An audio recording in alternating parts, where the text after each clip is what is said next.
தேவனால் ஆசீர்வதிக்கப்பட்ட ஜனமே, உண்மையில் நாம் இப்படி வாரத்தில் இடையில் ஒரு நாள் கூடி வருவது எத்தனை பாக்கியம். நான் இன்று செய்தி கொடுக்கும்படி சகோதரர்களால் என்னை கேட்டுக்கொண்ட பொழுது நான் இவ்வாறாக தியானித்துக் கொண்டிருந்தேன். ஆண்டவரே, இந்த சபையில்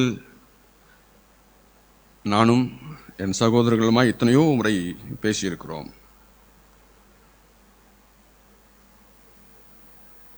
ஒரு முறை நீங்கள் பேசக்கூடாதா? எங்கள் சபையிலே வந்து நீங்கள் பேசுங்கள் என்று நான் இப்படி பேசிக்கொண்டும் எனக்குள்ளே இப்படி எண்ணிக்கொண்டும் இருக்கும்போது நான் இவ்வாறு சிந்தித்துக் கொண்டிருந்தேன். ஒருவேளை இயேசு வந்து நமது சபையில் மாத்திரமல்ல, பல சபைகளில் அவரை வருந்தி கேட்டு நீங்கள் ஒரு தடவை பேசுங்கப்பா, நீங்கள் செய்தி கொடுங்க அப்படின்னு கேட்டால் நான் இவ்வாறாக உணர்த்தப்பட்டேன். அதாவது பூரணமான எந்த ஒரு சபையும் இல்லை, எல்லா சபையிலும் சில குறைகளும் சில நிறைகளும் உண்டு.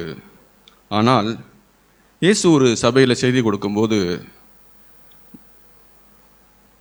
அந்த செய்தியினுடைய நிறைவு, the concluding message of every message in every church will be like this அப்படின்னு நான் உணர்த்தப்பட்டேன். எப்படின்னா,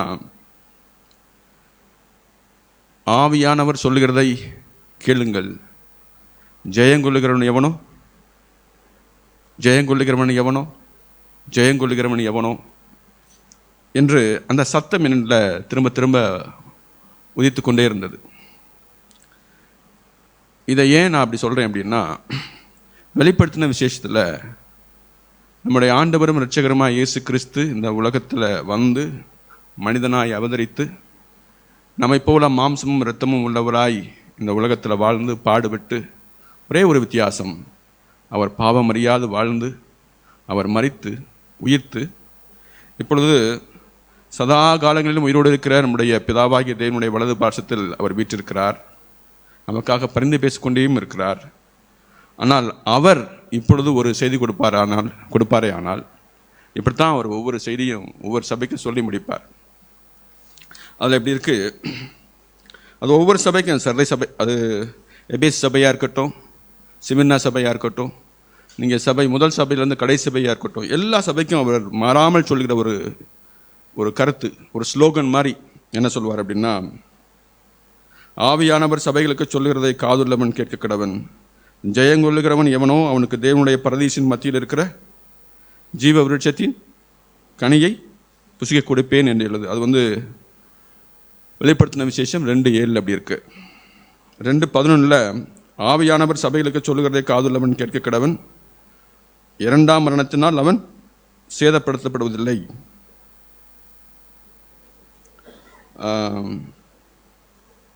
நீங்கள் அப்படி ஒவ்வொரு சபையாக நீங்கள் பார்த்து வந்தீங்கன்னா 2:17 ஆவியானவர் சபைகளுக்கு சொல்கிறதை காதுள்ளவன் கேட்க கடவன், ஜெயங்கொள்ளுகிறவனுக்கு நான் மறைவான மன்னாவை புசிக்க கொடுப்பேன். 2:26 ஜெயங்கொண்டு முடிவு பிறந்தும் என் கிரியைகளை கை கொள்ளுகிறவன் எவனோ அவனுக்கு நான் என் பிதாவினிடத்தில் அதிகாரம் பெற்றது போல.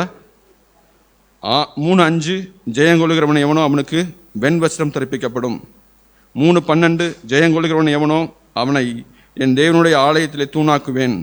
3:21 நான் ஜெயங்கொண்டு இது பாவினுடைய சிங்காசத்தினை அவரோட கூட உட்கார்ந்தது போல ஜெயங்கொள்ளுகிறவன் எவனோ அப்படின்னு சொல்லியிருக்கோம். அப்போ நான் என்ன உணர்த்தப்பட்டேன் அப்படின்னா, ஆவியானவரை அல்லது நம்முடைய ஆண்டவராய் இயேசு கிறிஸ்துவை நாம் வருந்தி கேட்டுக்கொண்டால் நம்முடைய சபையிலே அவர் வந்து ஒரு செய்தி கொடுப்பாரானால், நான் சொன்னது போல் அவர் சில குறைகளை நமக்கு சுட்டி காமிக்கலாம், சில நிறைகளையும் நமக்கு சுட்டி காமிச்சு நம்மளை அவர் உற்சாகப்படுத்தலாம். ஆனால் கடைசியாக ஒரு செய்தியை விட்டு சொல்வார், ஒரு ஸ்லோகன் அவர் கண்டிப்பாக விட்டு சொல்வார். என்ன சொல்வார் அப்படின்னா, ஜெயங்கொள்ளுகிறவன் எவனோ, ஜெயங்கொள்ளுகிறவன் எவனோ அப்படின்னு சொல்லுவார். நாம் உடனே கேட்கலாம், ஜெயங்கொண்டு இப்போ என்ன செய்ய போகிறோம் அப்படின்னு சொல்லி, ஒரு உணர்வில்லாதவர்களா, அந்த ரட்சிப்பின் மேலே ஒரு விருப்பம் இல்லாதவர்களா அல்லது ஒரு பிடித்தம் இல்லாதவர்களா? ஜெயங்கொள்கிற வாழ்க்கையை குறித்து ஒரு அக்கறை இல்லாதவர்களாய் நாம் ஏனோதானோ என்று நினைக்கக்கூடும். ஆனாலும் இயேசு எப்படிப்பட்டவராக இருக்கிறார் அப்படின்னா, சும்மா ஜெயங்கொள்ளுன்னு நான் சும்மா சொல்லிட்டு போக மாட்டேன். ஜெயங்கொண்டா அதுக்கு ஒரு ரிவார்டு உண்டு. ஜெயங்கொள்றியா இந்தா பிடிச்சிக்கோ, ஜெயங்கொள்றியா இந்தா பிடிச்சிக்கோ, ஜெயங்கொள்றியா இந்தா பிடிச்சிக்கோன்னு சொல்லி ஒரு சபைக்காவது அவர் எதையேனும் ஒன்றை கொடுக்காமல் சும்மா பேருக்கு நான் சொல்லிட்டு போகிறேன் அப்படின்னு சொல்லலை. எல்லா சபைக்குமே அவர் பேசும்போது ஏதாவது ஒன்றை கொடுத்துட்டு போகிறார். அந்த 7 சபைகளில் நான் ஏற்கனவே சொன்னது போல் சில சபைகள் நன்றாக இருந்துச்சு. ஆனால் அந்த முதல்ல ஆரம்பித்தார் இல்லையா, அந்த எபேசு சபையை போல் அவர் கடைசியாக முடிக்க போகிற அந்த பிலதெல்பியா சபை அப்படி இல்லை. லவோதிக்கேயா சபை அப்படி இல்லை. சொல்லிக்கிறதுக்கே நல்லது அப்படின்னு சொல்லி ஒன்றுமே இல்லை. அவர் ஆரம்பிக்கும் போதே பார்த்தீங்கன்னா நல்லது சொல்லி அதுக்கப்புறம் அவர் இப்படிலாம் நீ ஒரு குறைவாக இருக்கான்னு சொல்லுவார். ஆனால் நல்லது அப்படின்னு சொல்கிறதுக்கே அதில் ஒன்றுமே இல்லை. அந்த சபைக்கும் அவர் பேசுவார். பேசிட்டு என்னை ஆச்சரியப்படுத்தும் வகையில் அந்த சபைக்கு எப்படி சொல்லுவார். 3:21 திரும்ப வாசிக்கிறேன். நான் ஜெயங்கொண்டு என் பிதாவினுடைய சிங்காசனத்திலே அவரோட கூட உட்கார்ந்தது போல ஜெயங்கொள்ளுகிறவன் எவனோ அவனும் என்னுடைய சிங்காசனத்தில் என்னோட கூட உட்காரும்படி அருள் செய்வேன். இதை கற்பனை பண்ணி பார்க்கக்கூட அது எப்படின்னு தெரியல. ஒருவேளை யோசேப்பு தன்னுடைய சகோதரர்களை பார்த்து சூரியனும் சந்திரனும் என்னை தொழுது கொள்வது போல நான் ஒரு தரிசனம் கண்டிருச்சுன உடனே, ஏண்டா அப்பாவும் அம்மாவும் உன்னை போய் வணங்குவாங்களா அப்படின்னு சொல்கிறது போல, இது ஒரு சாதாரண கிறிஸ்தவனுக்கு இந்த மாதிரி ஒரு செய்தியை நம்ம சொன்னோம்னா இதை நம்புவதற்கும் அதே சமயத்தில் இப்படியெல்லாம் பேசிக்கொள்வதற்கும் கூட கொஞ்சம் சங்கடம் போல இருக்கும். எப்படி இருக்கு பாருங்களேன். நான் ஜெயங்கொண்டு என் பிதாவினுடைய சிங்காசனத்திலே அவரோட கூட உட்கார்ந்தது போல ஜெயங்கொள்ளுகிறவன் எவனோ அவனும் என்னுடைய சிங்காசனத்தில் என்னோட கூட உட்காரும்படி அருள் செய்வேன் அப்படின்னு எழுதியிருக்கு. இதை கேட்கறதுக்கு எப்படி இருக்குன்னா, நான் ஒரு காலத்தில் எப்படி வாசிப்பது உண்டு, வாசித்த உடனே அப்படி தியானிப்பதும் உண்டு. எப்படின்னா, நம்ம எல்லாருக்கும் தெரியும் பிதாவாகிய தேவனுடைய சிங்காசனத்திற்கு முன்பாக 24 சிம்மாசனங்கள் உண்டு. அந்த 24 மூப்பர்கள் அங்கே இருப்பாங்க. அந்த 24 மூப்பர்கள் அங்கே இருக்கும்போது ஒரு சமயத்தில் அந்த 24 மூப்பர்களும் சாஷ்டாங்கமாய் அவருக்கு முன்பாக விழுந்து தன்னுடைய தலையில் இருந்த அந்த கிரீடத்தை அவருக்கு முன்பாக வச்சுட்டு அப்படியே சாஷ்டாங்கமாக விழுந்து, நீரே சர்வத்துக்கும் பாத்திரர், பரிசுத்தர் பரிசுத்தர்னு அந்த தெய்வதூதர்கள் சொல்லிக்கிட்டே இருக்கிறது போல இவங்களும் சாஷ்டாங்கமாக விழுந்து அவர் தொழுது கொள்வார்கள். அப்போது இது குசும்பா இல்லாட்டி இது திங்க் பண்ணுவதற்கு மேலே நான் திங்க் பண்ணான்னு தெரியல. அப்போ நான் நினைப்பேன், அப்போ இந்த 24 மூப்பர்கள் யாராக இருக்கலாம் அப்படின்னு நினச்சி பார்ப்பேன். நானாக கற்பனையில் அந்த இவரெலாம் கண்டிப்பாக அதில் ஒரு மூப்பராக இருப்பார், இவரெல்லாம் கண்டிப்பாக ஒரு மூப்பராக, அந்த மூப்பரில் ஒரு மூப்பராக இருப்பார் அப்படின்னு சொல்லி நானாக மனசில் நினச்சிக்குவேன். அப்படி நினச்சிட்டு இருக்கும்போது ஒருவேளை ஜெயங்கொள்கிறது நானாக இருந்தால் அப்போ நானும் அங்கே உட்கார்ந்துருப்பேன். இவங்கெல்லாம் விழுவாங்களா நமக்கு முன்னாடி? சொல்கிறதுக்கே ஒரு மாதிரி இருக்கா? ஆனால் தேவ வார்த்தை ஒன்றை சொல்லுமாகில் ஆண்டவராக இயேசு கிறிஸ்து சொல்லுவார், நான் உங்களை தேவனுடைய வார்த்தை உங்களிடத்தில் இருக்க, வேதம் தவறாதாக இருக்க, நான் உங்களை தேவனிடம் சொல்வதனால் நீங்கள் என்னை குற்றம் நினைப்பானேன்னு சொல்லி ஒரு இடத்துல சொல்லுவார். அதுபோல் ஆண்டவராக இயேசு கிறிஸ்து ஜெயங்கொள்ளுங்கள் ஜெயங்கொள்ளுங்கள் ஜெயங்கொள்ளுங்கள்னு சொல்லிட்டு கடைசியில் பஞ்ச் டயலாக் மாதிரி கடைசி அவங்க சொல்லிட்டு போயிட்டார். என்ன தெரியுமா? ஜெயங்கொள்ளுகிறவன் எவனோ அவனும் என்னுடைய சிங்காசனத்தில் என்னோட கூட உட்கார்படி அருள் செய்வேன். அது ஒன்றும் கேட்குறதுக்கு சரி அப்படின்னு சொல்லி எடுத்துகிட்டு போகாமல் எந்த மாதிரி நீங்களும் நானும் உருவகப்படுத்தி பார்க்கணும்னா, 24 மூப்பர்களும் இங்கே சாஷ்டாங்கமாக விழுந்து கிடக்கும்போது நீங்கள் ஒருவேளை ஜெயம் கொள்கிறவர்களாக இருந்தால் சிங்காசனத்தில் உட்கார்ந்துருப்போம், அவங்க நமக்கு முன்னாடி விழுந்து கிடப்பாங்க. இது நீங்கள் உருவகமாக பார்த்தாலும் சரி, இல்லை இயேசு கிறிஸ்துவோட வார்த்தைகளை சிறு பிள்ளைகள் நம்புவது போல நம்பினாலும் சரி, இது நமக்கு ஒரு சேலஞ்ச். எனவே தான் நான் சொல்கிறேன், இயேசு கிறிஸ்து ஆவியானவரோடு சேர்ந்து கொண்டு சொன்னார், ஜெயங்கொள்ளுங்கள் ஜெயங்கொள்ளுங்கள் ஜெயங்கொள்ளுங்கள், இனிமேல் கொடுப்பதற்குன்னு ஒன்றுமே இல்லை. ஏன் தெரியுமா? அவர் சொல்லுவார், நான் என்னுடைய துதியை யாருக்கும் என்ன செய்ய மாட்டேன், கொடுக்க மாட்டேன்னு சொல்லுவார். ஆனால் 24 மூப்பர்களும் அந்த 4 ஜீவன்களும் சதா அவருக்கு முன்பாக துதித்து கொண்டே இருக்கும்போது சிங்காசனத்தில் நாம் உட்கார்ந்துருந்தா, ஜெயங்கொள்ளுகிறவர்களாய் ஆகி நாம் உட்கார்ந்துருந்தா துதி யாருக்கும் கிடைக்கும்? இது கேட்கறதுக்கே ஒரு மாதிரி இருக்கா இல்லையா? ஆனாலும் ஆண்டவராய் இயேசு கிறிஸ்து ஒருபாலும் அவர் பொய் சொல்வதே இல்லை. எனவே நாம் அப்படிப்பட்ட ஒரு ஜெயங்கொள்கிற ஒரு மனுஷனாய், ஒரு மனுஷியாய், ஒரு சகோதரனாய், ஒரு சகோதரியாய் வாழ முடியும். நான் அப்படி சொல்லும்போது நீங்கள் என்ன செய்யக்கூடாது அப்படின்னா, பிரதர் வேதாகமத்தில் அது ஏதோ அது உருவகமாக எழுதியிருக்கு பிரதர், அது ரெண்டாவது இது வெளிப்படுத்தின விசேஷம், அதில் எழுதியிருக்கிறபடி நீங்கள் அப்படியே பார்க்காதீங்க அப்படின்னா, இயேசு கிறிஸ்துவுக்கு பிதாவாகிய தேவன் இடம் கொடுத்தாரா கொடுக்கலையா? இல்லாட்டி சும்மா பேர் சொன்னேன் நீ அதுக்காக அப்படின்னு சொல்லுவாரா? பிதாவாகிய தேவன் இயேசு கிறிஸ்துவுக்கு அவருடைய சிம்மாசனத்தில் இடம் கொடுத்தாரா இல்லையா? கொடுத்தார். நமக்கு இடம் கொடுப்பாரா இல்லையா? கொடுப்பார். எப்போ அப்படின்னா, நாம் ஜெயங்கொள்கிறவர்களாக இருந்தால் கண்டிப்பாக இது நடக்கும். எனவே இந்த ஒரு செய்தியை பெற்றவர்களாய் நாம் அதுக்குள்ளே கடந்து போவோம். நான் அவ்வாறு சிந்திச்சு கொண்டிருக்கும்போது இந்த சேலஞ்ச் எனக்கு ஒரு very good challenge. Why not we try it? நம்ம ஏன் அதை முயற்சி பண்ண பார்க்கக்கூடாது? விழுந்தாலும் பரவாயில்ல, திரும்பவும் எழுந்திருப்போம். We will try, but make sure that we are victorious every time. நம்ம விழுந்தாலும் பரவாயில்ல, ஆனால் திரும்ப எந்திரிப்போம், விக்டோரியஸாக மாறுவோம், ஜெயங்கொள்கிறோன்னா மாறுவோம் என்ற உற்சாகம், உத்வேகம் எனக்குள்ளே ஆட்டி படைச்சிச்சு. அதனால் நான் இந்த செய்தியை குறித்து அப்படியே நான் மனசில் அப்படியே அது தியானித்து அசை போட்டு கொண்டே இருந்தேன். ஆண்டவராக இயேசு கிறிஸ்து சொல்கிறாரு, நான் ஏன் தெரியுமா உங்களை இப்படி ஜெயங்கொள்கிறவன் எவனோன்னு சொல்கிறேன்? ஏன்னா நான் செய்யாததை நான் உங்களிடத்தில் சொல்லலை அப்படின்னு சொல்கிறாரு. அந்த வசனம் எங்கே இருக்குன்னா, யோவான் 16:33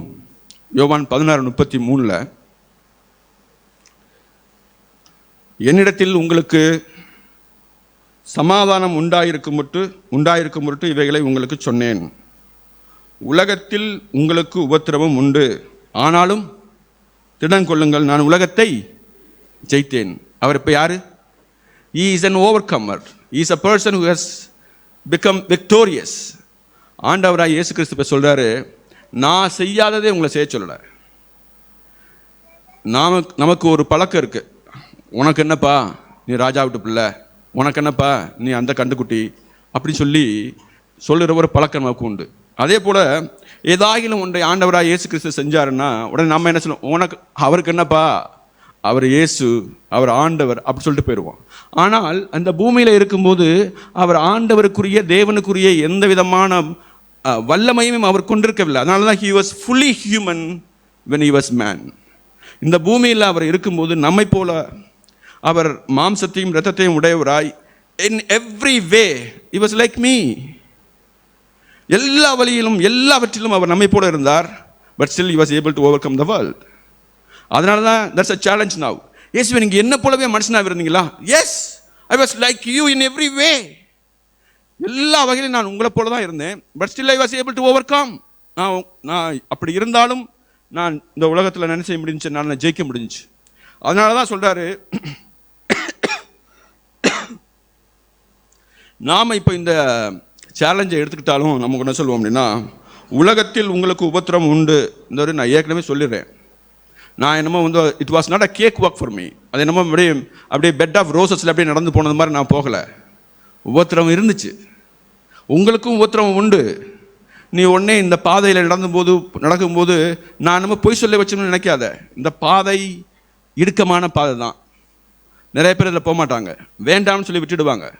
but I took it as a challenge.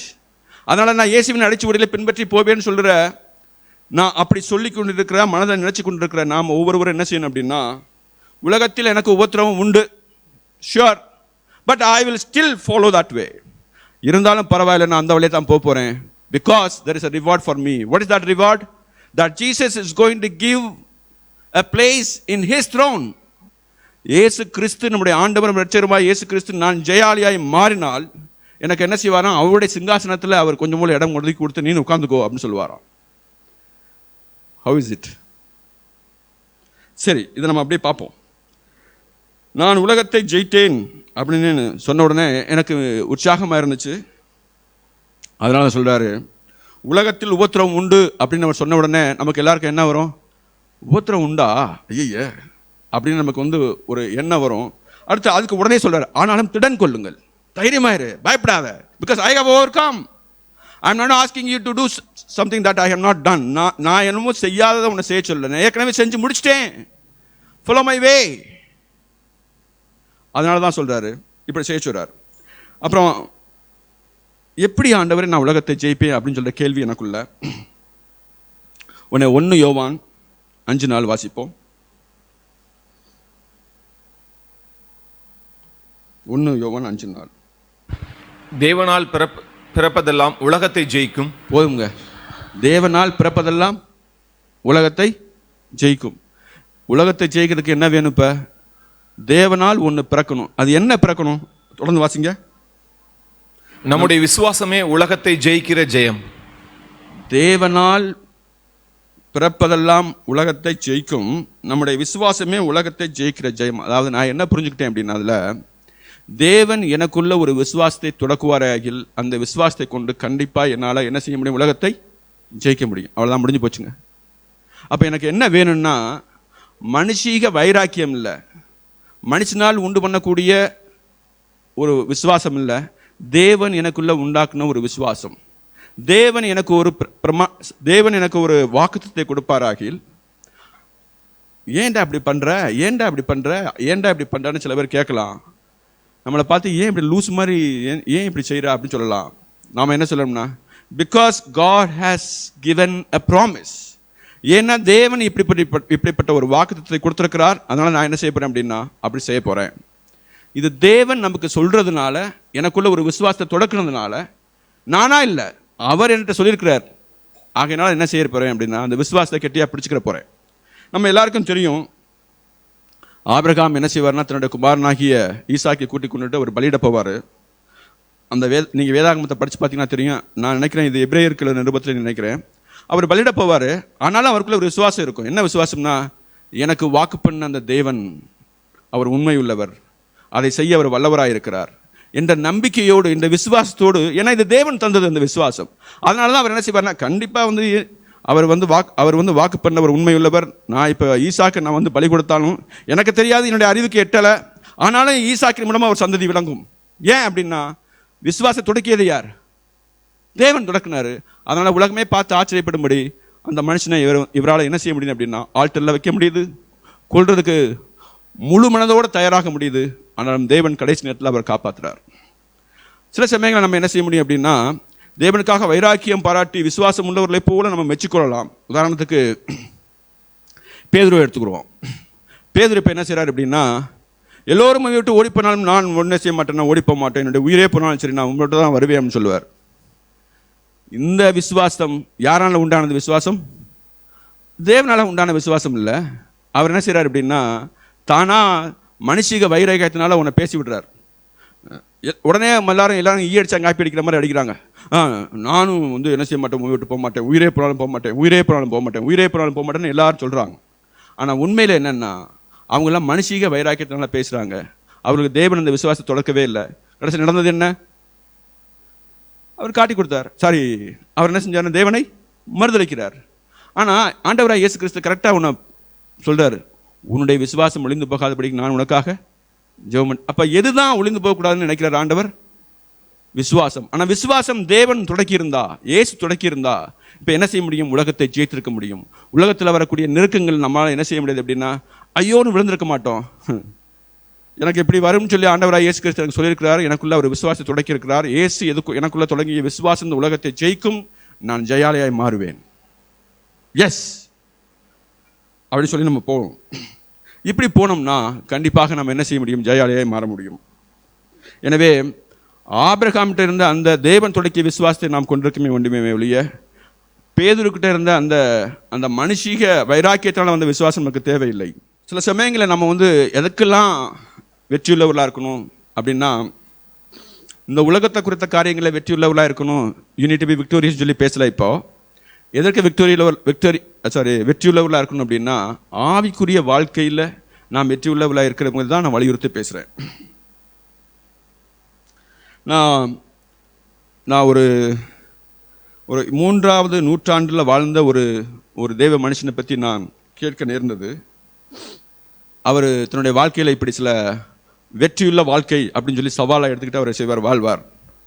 அவர் சொல்வார், முதல் வெற்றி எதில் இருக்கணும் அப்படின்னா, believing that being victorious in believing the word of God as the truth. தேவனுடைய வார்த்தை சத்தியம் என்பதில் எனக்கு ஒரு நிச்சயம் வேண்டும், அதில் ஒரு வெற்றி வேண்டும். சில சமயங்களை நம்ம பார்த்தோம்னா தேவ வார்த்தை சத்தியம் சொல்லுவோம், ஆனால் நம்மளை அறியாமல் இது இப்படி வேணாலும் இருக்குமோ அப்படி வேணாலும் இருக்குமோ அப்படின்னு சொல்லி நமக்கு ஒரு சந்தேகம் வரும். உதாரணத்துக்கு, நம்முடைய ஆதி பெற்றோர்கள் விழுந்த ஒரு வெற்றி அடையாமல் போன ஒரு பகுதி என்னன்னா, தேவன் ஒன்றை சொல்லியிருக்கிறார், அது சத்தியம், அவ்வளோதான், முற்றுப்புள்ளி, அப்படி எடுத்துக்கல. தேவன் ஒன்றை சொல்லியிருக்கிறார், ஆனால் அவங்க தே ஸ்டார்டட் சஸ்பெக்டிங். அவங்களுக்கு வந்து அந்த சத்தியத்தின் மேலே ஒரு வெற்றி இல்லை, அதனால அவங்க விழுந்து போனார்கள். ஆனால் இந்த மனுஷன், இந்த தேவ மனுஷன் என்ன செய்றார் அப்படின்னா, I will have victory in every word of God that is set in the Bible. இந்த பைபிளில் என்னெல்லாம் சொல்லியிருக்கோ அப்படியே நான் என்ன செய்வேன் அப்படின்னு நம்புவேன். அதை யார் என்கிட்ட வந்து சொன்னாலும் சரி, நான் அதை வந்து அல்லல் தட்டுவேன். அதுதான் சத்தியம், அவ்வளோதான்.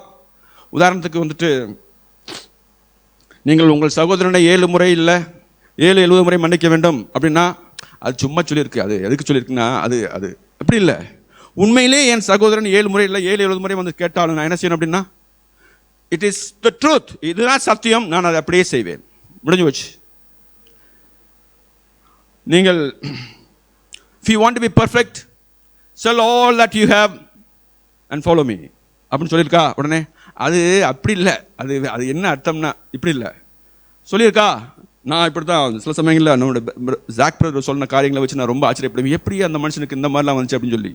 அவர் எது வரைக்கும் சம்பாரிச்சு வச்சிருந்த அவருடைய பேங்க் பேலன்ஸ் எல்லாத்தையும் எப்பொழுது தேவனுக்கு என்று நான் ஊழியம் செய்ய நினைச்சாரு கொடுத்துட்டார்.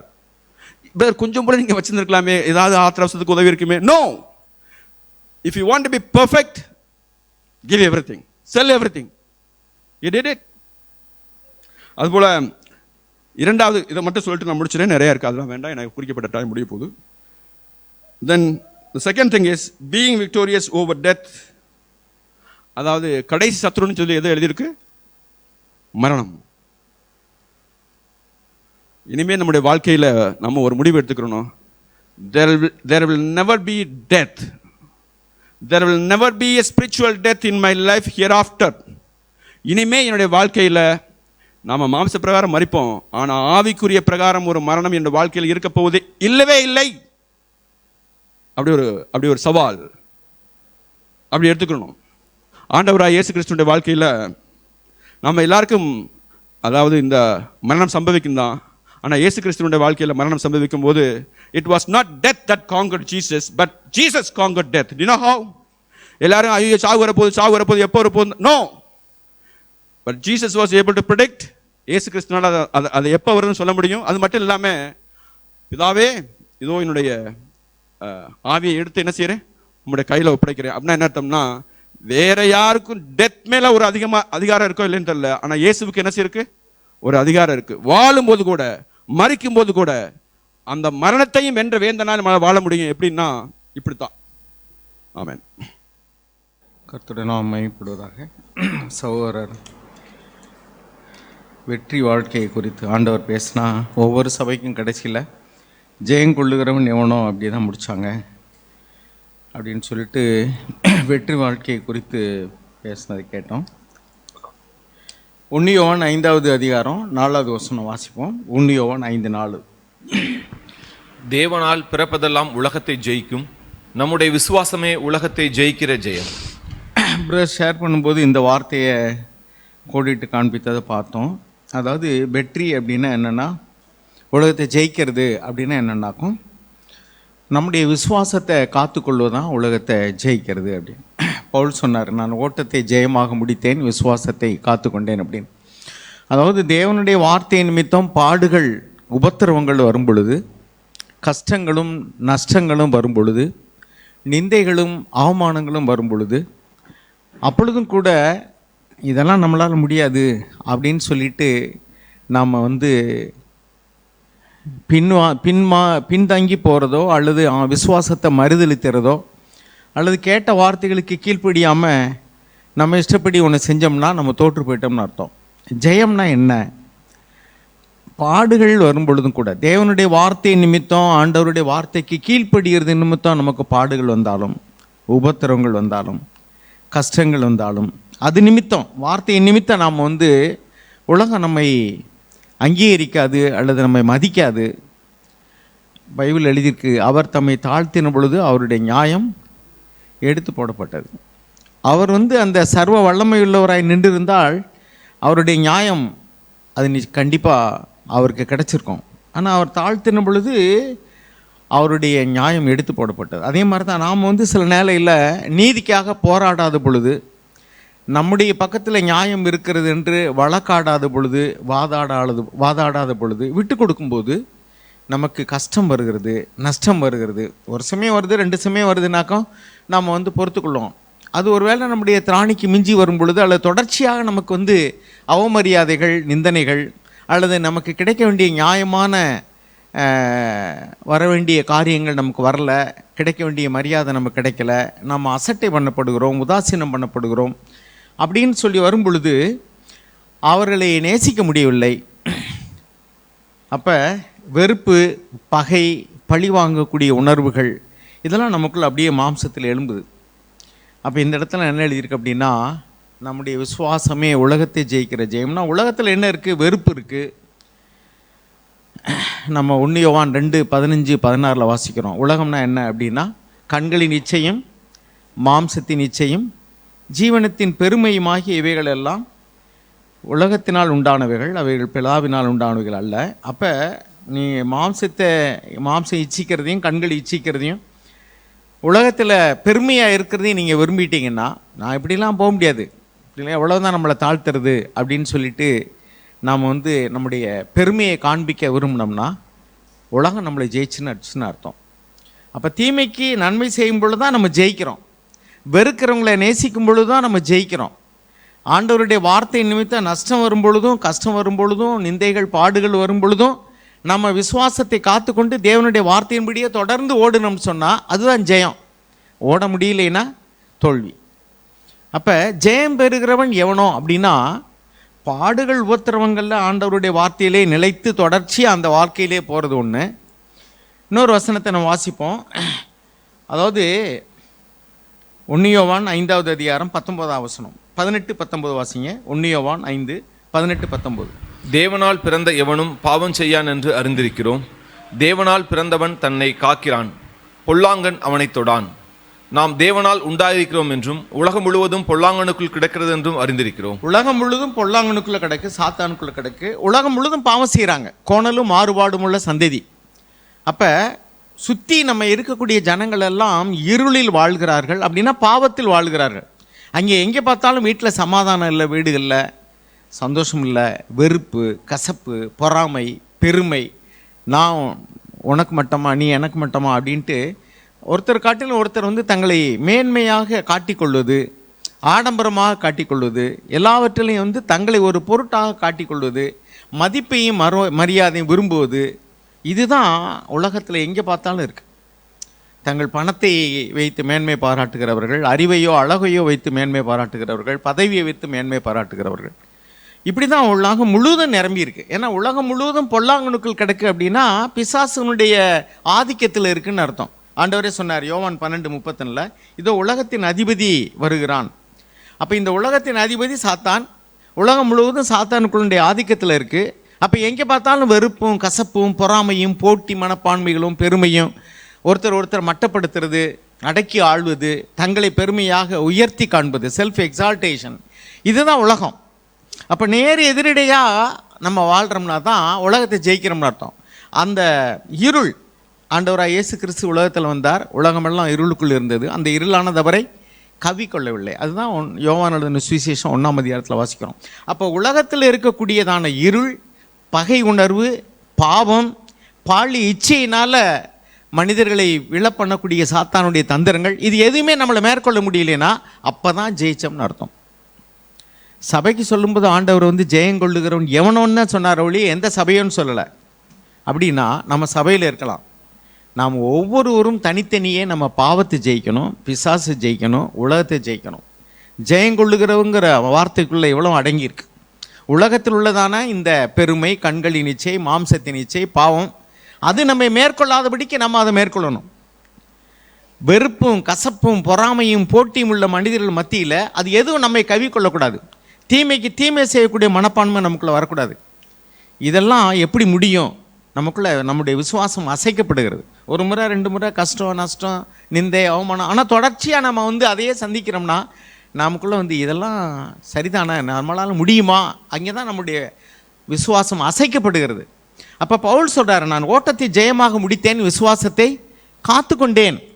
அப்போ விசுவாசத்தை காத்து கொள்வது அப்படின்னா தேவனுடைய வார்த்தை இது. தேவன் எனக்கு உதவி செய்வார்.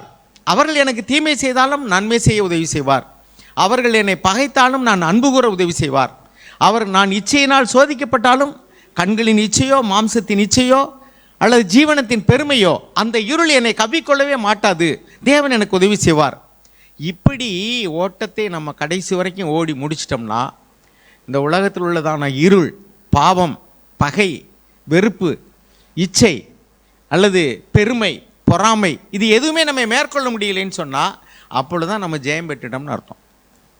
ஸோ பொதுவாக ஜெயம் பெற்றோம்னு தெரிஞ்சுக்கிறத விட ஜெயம்னா என்ன அப்படின்னு தெரிஞ்சுக்கணும்.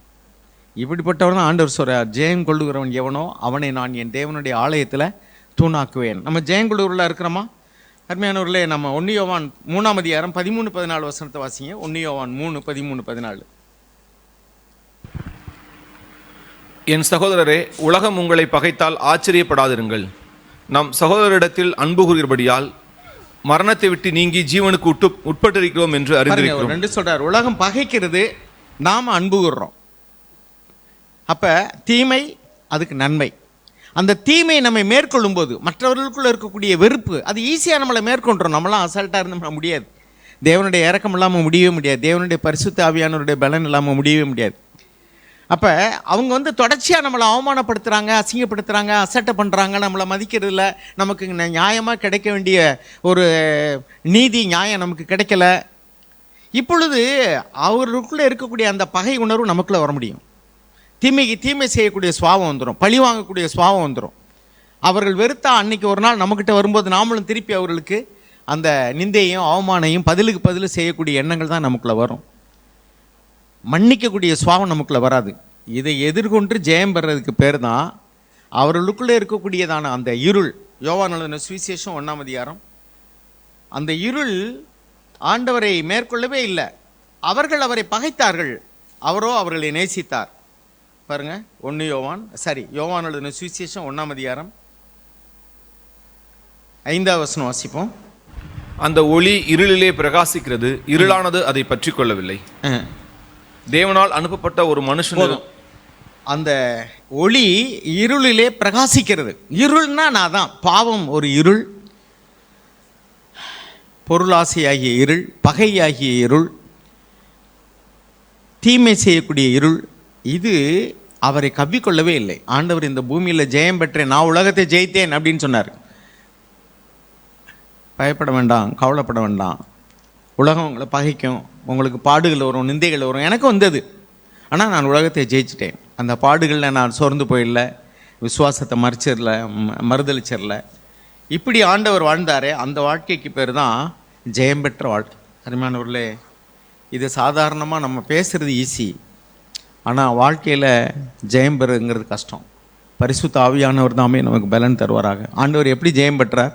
பலத்த சத்தத்தோடும் கண்ணீரோடு வேண்டுதல் செய்து தான்.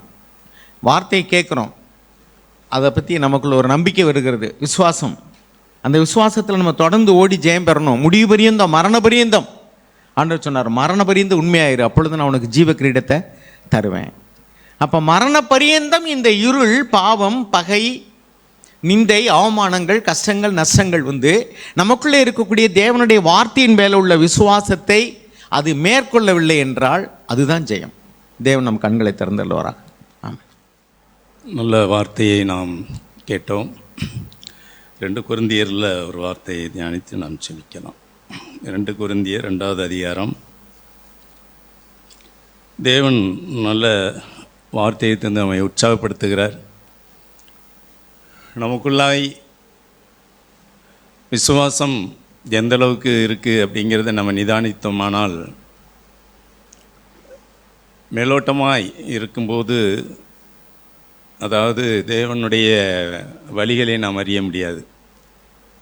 சகோதரர் சொன்னது போல் பாடுகள், கஷ்டங்கள், உபத்திரவங்கள், நிந்தைகள், அவமானங்கள் வரும்போது தான் நம்முடைய உண்மையான விசுவாசம் எப்படி இருக்குது அப்படிங்கிறத நம்ம நிதானிக்க முடியும். பேச்சில் பேசிடலாம், ஆனால் அந்த சூழ்நிலையில் தான் நமக்கு ஒரு மனிதர்கள் நம்மை மதிக்காத இடங்களில், அல்லது நம்மை சிலர் நம்ம மேலே பொய்யா இல்லாத போல ஏதாவது ஒரு காரியத்தை சொல்லும்போது அதை தாங்கிக் கொள்ளக்கூடிய பிரதர் பேசும்போது ஆண்டவர் இயேசு எப்படி ஜெயித்தார் அப்படியெல்லாம் அதை தாங்கி கொண்டார். இல்லாத பொல்லாத சொல்லும்போது, அவரை குற்றஞ்சாட்டும்போது, அவமானப்படுத்தும்போது, நிந்திக்கும்போது அதை சகித்தார். அப்படின்னா உலகத்தின் பார்வையில் தோற்று போனது போல தான் தெரியுது. சிலுவையில் அவர் மரித்து தொங்கும்போது உலகத்தின் பார்வையில் ஏதோ தோற்று போன ஒரு நபர் தானே அப்படி தான் இன்றைக்கி உலகத்தின் பார்வையில் தெரியுது. ஆனால் தேவனுடைய பார்வையில் அவர் வெற்றி சிறந்தார். தேவனுடைய பார்வையில் அது பிதா அங்கேருந்து அப்படியே புலங்காயுதம் அடைந்து விட்டார். என்ன சாத்தானை எப்படி சாத்தானை ஆண்டவராக இயேசு எங்கே வைத்திருந்தார்னா பாதத்தில் தான் வைத்திருந்தார். அவனை எலும்பு விடவே இல்லை. உலகத்தின் அதிபதி வருகிறான், அவனுக்கு என்னிடத்தில் ஒன்றுமே கிடையாது. அப்படியே பியூராக, சுத்தமாய், முழுமையாய், அந்த தேவாலயத்தின் எல்லை எங்கும் பரிசுத்தம் அப்படின்ருக்கு. அதுபோல் தேவன் அவர் வாழ்ந்த வாழ்க்கை முழுவதும் பரிசுத்தம். ஒரு பாவமும் ஒரு மனுஷனும் சொல்ல முடியாத அளவுக்கு சிலுவையில் அவர் வெற்றி சிறந்தார். சாத்தானை தோற்கடித்தார். அதான் சத்தியம். அப்படி அவர் செய்தது நிமித்தம் பிதாவாகிய தேவன் அவரை உயிர்த்தெழு பண்ணவிட்டார். அந்த மரணத்தை அவர் ஆண்டவர் சந்தித்த பொழுது அவர் அப்படியே 3ஆம் நாள் அவரை உயிரோடு எழுப்புவதற்கு அவர் சித்தம் கொள்கிறார். நம்ம வாசிக்கலாம், பிலிப்பியர்லேயே இருக்குது. அதாவது அவர் தம்மை மரண பரியந்த வரைக்கும் தாழ்த்தினதுனால பிதா அவரை என்ன செய்தாராம்? உயர்த்தினார். ஒரு வாலிப வயசில் நான் ஆண்டவரை ஏற்றுக்கொண்ட காலத்தில் நான் தனியாக ஜெபிக்கும்போது ஒரு சத்தம் எனக்கு என்னன்னு கேட்டால், கிறிஸ்துவ வாழ்க்கையின் வெற்றியின் ரகசியம்னா என்ன அப்படிங்கிற ஒரு கேள்வி வந்தது. எனக்குள்ளே தொனித்த ஒரு சத்தம், அது தாழ்மை அப்படிங்கிறது தான் எனக்குள்ளே வந்தது. கிறிஸ்துவ வெற்றி வாழ்க்கையின் ரகசியம் தாழ்மை. நான் அப்போவே ஒரு டைரியில் எழுதி வச்சேன். நம்ம சாக் பிரதர் நம்ம இந்த சபைக்கு வர்றதுக்கு முன்னாடி எனக்கு அந்த ஒரு வெளிப்பாடு கிடச்சதுன்னு சொல்லுவேன். சாக் பிரதருடைய காரியம் என்னென்னா, எனக்கு கேட்கும்போது ரொம்ப உற்சாகம் அடைஞ்சேன். அதாவது கிறிஸ்தவ வாழ்க்கையின் வெற்றியின் ரகசியம் 3ன்னு சொன்னார். தாழ்மை, தாழ்மை, தாழ்மை. அப்போ விசுவாசம் அப்படிங்கிறதுல எங்கே இருக்குன்னா தாழ்மையில் தான் இருக்குது. விசுவாசமும் தாழ்மையும் பிரிக்க முடியாது. தேவனுடைய வார்த்தையை விசுவாசிக்கிறோம்னா தாழ்மை இருந்தால் அதை விசுவாசிப்பார்கள். ஆக பிரியமானவர்களே, நம்முடைய நீதிக்காக, நம்முடைய மதிப்பு மரியாதைக்காக போராடுவது, எதிர்த்து நிற்கிறது, இப்படிலாம் நம்ம செய்யும்போது நம் தோல்வி அடைகிறோம், நாம் ஜெயிக்கலை. பவுல் சொல்கிறார் அந்த கொரிந்தியரில் 2வது அதிகாரம் 2 கொரிந்தியர் 2வது அதிகாரம் 14, கிறிஸ்துவுக்குள் எப்பொழுதும் எங்களை வெற்றி சிறக்க பண்ணி எல்லா இடங்களிலேயும் எங்களை கொண்டு அவரை அறிகிற அறிவின் வாசனையை வெளிப்படுத்துகிற தேவனுக்கு ஸ்தோத்திரம். ரட்சிக்கப்படுவர்களுக்குள்ளேயும் கெட்டுப்பவர்களுக்குள்ளேயும் நாங்கள் தேவனுக்கு கிறிஸ்துவின் நற்கந்தமாக இருக்கிறோம்.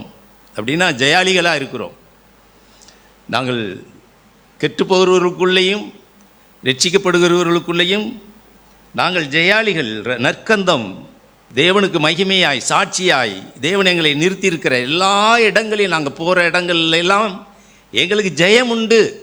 அவருக்கு போகிற இடம்லாம் என்ன நடந்தது? அடியும் உதவியும் தான் நடந்தது.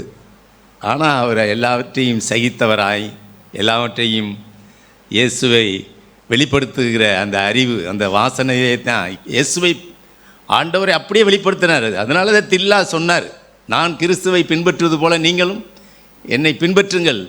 அப்போ அந்த வெற்றி வாழ்க்கையுடைய உச்சம் பாருங்கள், அதுதான். பிரியமானவர்களே, நாம் அப்படிப்பட்ட வாழ்க்கை வாழ நம்மை தேவன் அழைத்திருக்கிறார். நமக்கு முன்னோடியாய் நல்ல மூத்த சகோதரர்களை தேவன் நமக்கு எழுப்பியிருக்கிறார். அவர்களுடைய விசுவாசம், அவர்கள் கடந்து போகிற காரியங்கள், அவர்கள் வாழ்க்கையிலிருந்து பேசுகிற வார்த்தைகள், அது நம்மை உற்சாகப்படுத்துது. அது நமக்கு மனம் திரும்புதலுக்குள்ள, விசுவாசத்துக்குள்ளே நம்மை நடத்துது.